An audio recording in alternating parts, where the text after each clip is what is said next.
back to my channel. If you're new, welcome. So today we have episode 1 of this foundation series that I'm bringing to my channel. To start, I want to review all these quote-unquote viral foundations. So I'm starting today with Fenty's Eavesdrop. I'm also going to go through the Huda Beauty Stick Foundation, KVD Beauty's Good Apple, and Patrick Starr's One Size Foundation.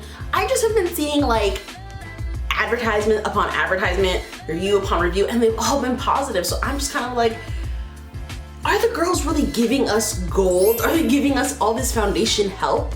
Or are we being tricked? Like, is this scammery? So today we're gonna start with Fenty's Eavesdrop because I tried it last week and I posted a TikTok and basically I did a wear test throughout the day. And basically by herself, she's not that girl. I'm just saying, it's no Rihanna slander because I love Riri. However, as a skin tint that I just slapped on my skin and left the house in, she was not giving it to me. But looking at how I applied her today using products from Fenty strategically, yes, she can be that girl. She can give you skin, she can look beautiful. You just have to know how to wear her. So I just want to basically clear the air on these foundations because I feel like people are basically saying that they do all this magical stuff, but they need help. And I think that I don't like that no one's getting the help. Like, don't tell me that she's it.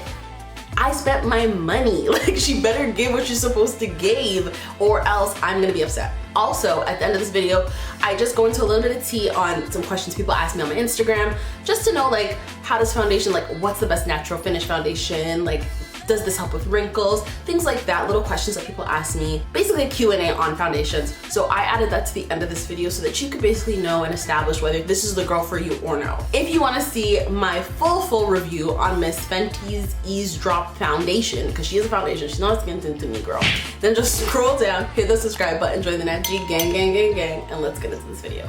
So let's get into it. I hope I don't look crazy. I feel like I do. I put my brows on, but anyways, let's just get right into it. You need to prime your skin for this because you really end up looking greasy, so you need to prime your skin. I just put a little bit on the back of my hand, and now I'm just applying it onto my skin.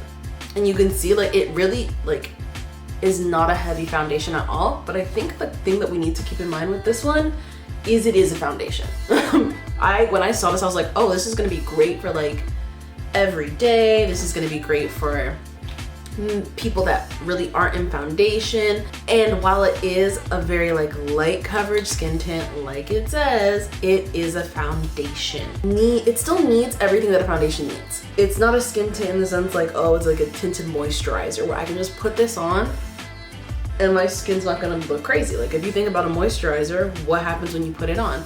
You just look hydrated. This leaves you looking greasy without treating it like a foundation, because that's what I did the first time I tried it. For those people that are looking for a one and done, in my opinion, this is not a one and done. As someone who gets oily, I need to powder my face. I personally have to do more when it comes to making sure that this looks perfect all day long. So in treating this skin tint like a foundation, you do need to highlight and contour. So I'm gonna go in and do that now. And the reason why you're highlighting and contouring is because, as I said, it's not a skin tint, it's more of a foundation. So I found that though my skin looked perfect, I did look very flat throughout the day. So I want to highlight and contour so that I don't look as flat. I remember I was watching when this first came out, Courtney Janine's video and her review on this, and she literally said like, if I have to do all these steps, I wouldn't really consider a skin tint. Well, she said something along those lines. Maybe those are my words and I'm mixing them with hers.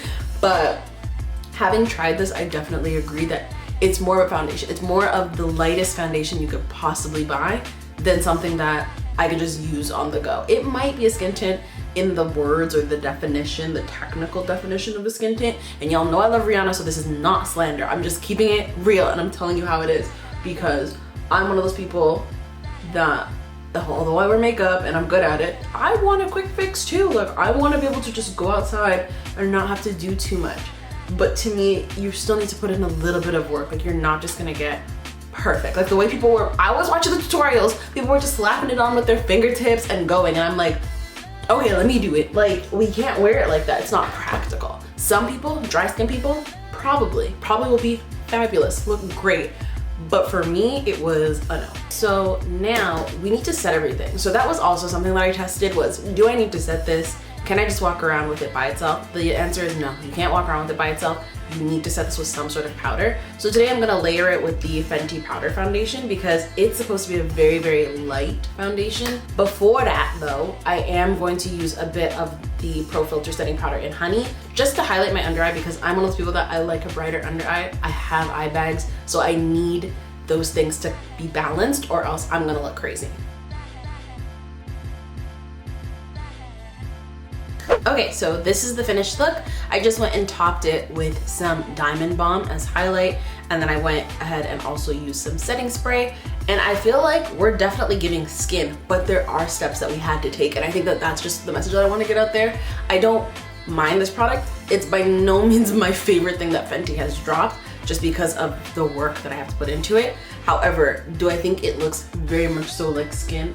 Absolutely. I had a little Q&A that I posted on my stories on Instagram, just so that if you guys had any kind of foundation questions while I'm doing this foundation series, I can answer them for you. So I'm just gonna go and fire them off as in like a yes no type thing. So do you need to set this foundation with powder? Yes, you do. I think that when I tried it that one day that we don't want to talk about again without powder, I think I looked crazy, whereas right now I think I look very good, very glowy, very much so skin. Is it a natural finish? Obviously it is advertised as a skin tint, so you know it's going to be on the more natural side of things.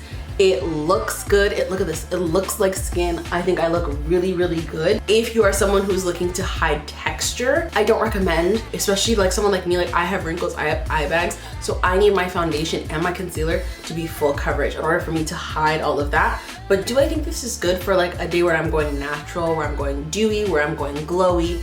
Absolutely. I think that this is great if you're looking for natural texture, if you're looking for your skin, if you're looking to conceal texture, if you're looking to conceal wrinkles. I wouldn't recommend. It says it's transfer proof, and honestly, if I tap very lightly, a little bit does come off. It's not a lot, but it does have a little bit that comes off. If you're looking for no cracks porcelain skin, if you get really close, there are a few cracks. I still have texture, so it's not going to hide any of that stuff. And she's very lightweight, so if you're looking for something that's lightweight coverage, not very heavy, even with the steps that we did, I don't feel heavy at all. I don't even feel like I'm wearing anything on my face, to be quite honest. I think my eyelashes are more distracting to me at this point than my actual foundation. So that is all I have to say about that. I feel like that was all encompassing. I hope that that helped you guys. This is foundation number 1 just because I just launched the quickest. I do have 3 more that I am going to try. Those include Kat Von D's Good, I can't even call it Kat Von D anymore. Those include KVD Beauty's Good Apple. I have a Huda Beauty foundation, and I have Patrick Starr's One Size. So I want to try those out. If you have any other foundations that you want me to try, please comment down below and let me know which ones you want to see in this series, and I'll just keep trying them out, pros and cons, letting you know if she's that girl or if she's not, because I feel like people really try to hype you up to try something and buy something, and like things are just fed to us through social media. However, sometimes they're just not it. So thank you guys so much for watching this video. If you did like it, please give it a big thumbs up. Comment down below if you have any questions, comments, or concerns about anything I did today, as well as any other foundation suggestions. Leave those in the comments down below.